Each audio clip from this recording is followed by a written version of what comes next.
Dolgo sem razmišljal tudi, da se sploh ne bi odzval na vse skupaj, kar se dogaja. Vendar sem se na koncu odločil, da vendarle nekaj povem o teh otroških igricah slovenska politika. Naj povem na začetku, da se nisem prišel niti zagovarjati, niti braniti, ker se nemam za kaj. Ne braniti, ne zagovarjati. Upam pa seveda, in želel si bi, da se bodo zagovarjali tisti, ki so vse skupaj sprožili. Seveda demantiram, da bi kadarkoli bil kakšen sodelavec, bilo katera obveščevalna služba v bivšem režimu. Zdi se mi, da so podatki, da je možno, da so podatki, da ni nujno, da so nastali v obdobju bivšega režima, bivše države, da je možno, da so nastali celo kasneje, ker včeraj, ko je bilo objavljeno, neki indici kažejo zdaj, da mogoče je bilo celo obratno, da sam in kolegi verjetno, torej smo bili mi preverjeni oziroma nadzorovani. O bodočih korakih se pogovarjam tudi s kolegi, s kolegom Kumrom, s kolegom Ovetom. In če bomo ocenili, bomo tudi skupaj nastopili, da oblažimo del te škode, ki je nastala, kot sem rekel, meni osebno, kolegom, pa tudi inštituciji Komisije za nadzor varnostno-obveščevalnih služb, parlamentarnemu nadzoru nasploh, delu parlamenta in pomembne inštitucije vsaka demokratične države. Zdaj, to, kar bi še rad rekel, je, da se mi zdi simptomatično, da je ta afera, če je tako imenujem, prišla ven ravno v trenutku, ko je podpredsednik, jaz sam ne vodim več komisije, podal neko svojo ugotovitev, da je verjetno pri celotni aferi Sove šlo tudi za kršenje zakona oziroma zakonitosti oziroma zakona o Sovi.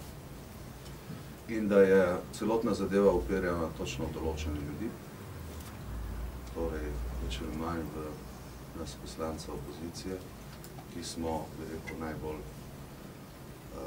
ostro opozarjali na to, da je predvsem tak način nadzorovanja Sove neprimeren, da je neprimerljiv z dosedanjo prakso s drugimi evropskimi demokratičnimi državami. To, kar me pa posebej moti, je to, da metode tega lansiranja, diskreditiranja spominjajo prav na metode, ki so bile nekako domače, ustaljene v bivši državi, pod bivšim režimom.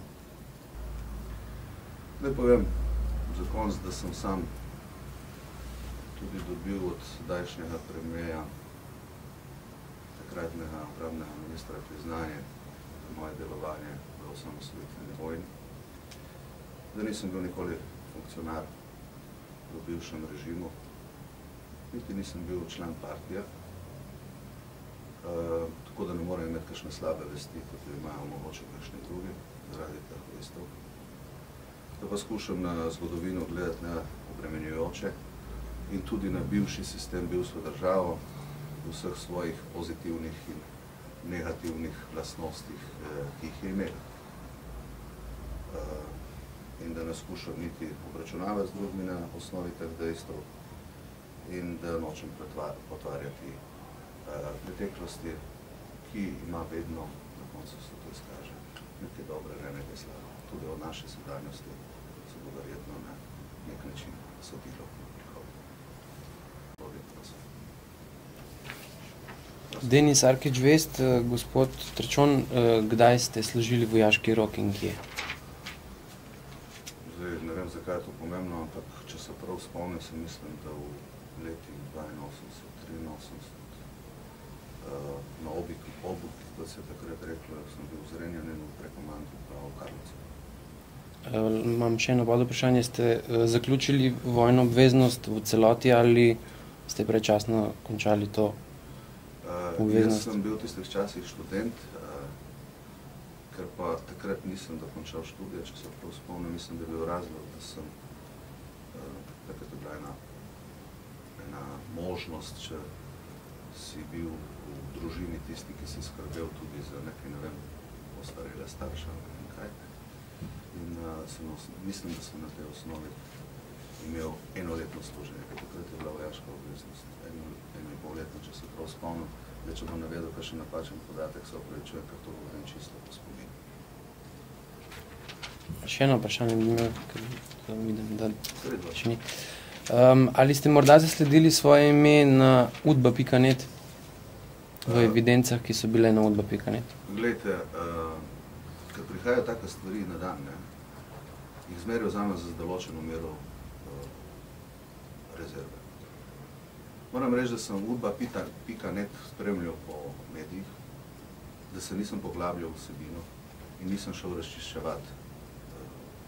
Udba.net imam itak svoje mnenje in nisem šel razčiščevati, ali sem sploh noter, nisem, ker se mi ni zdelo to potrebno.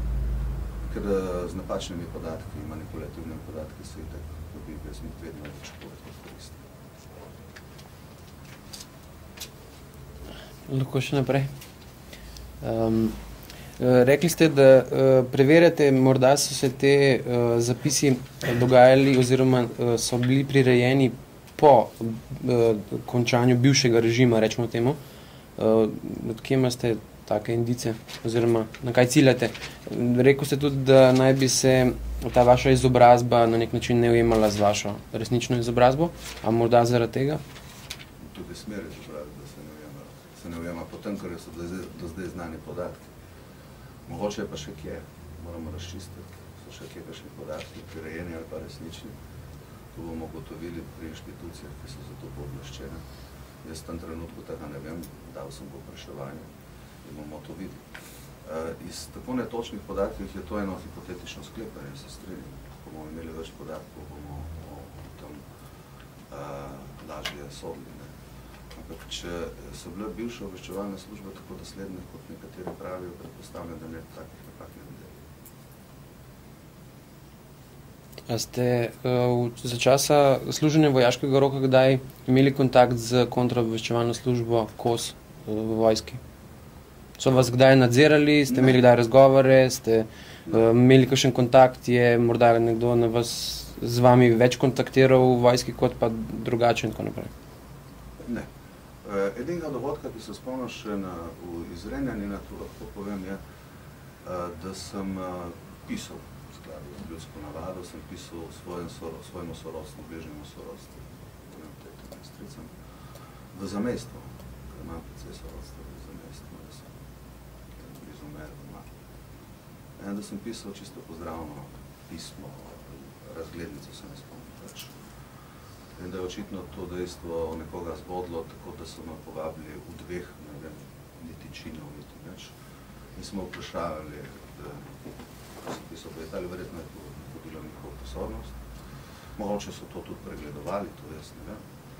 In so me vprašali, kaj pišem v Italiji, in naprej, in sem pač povedal, da imam sorodstvo tam, sem pisal lepe pozdrave iz vojske in to vse.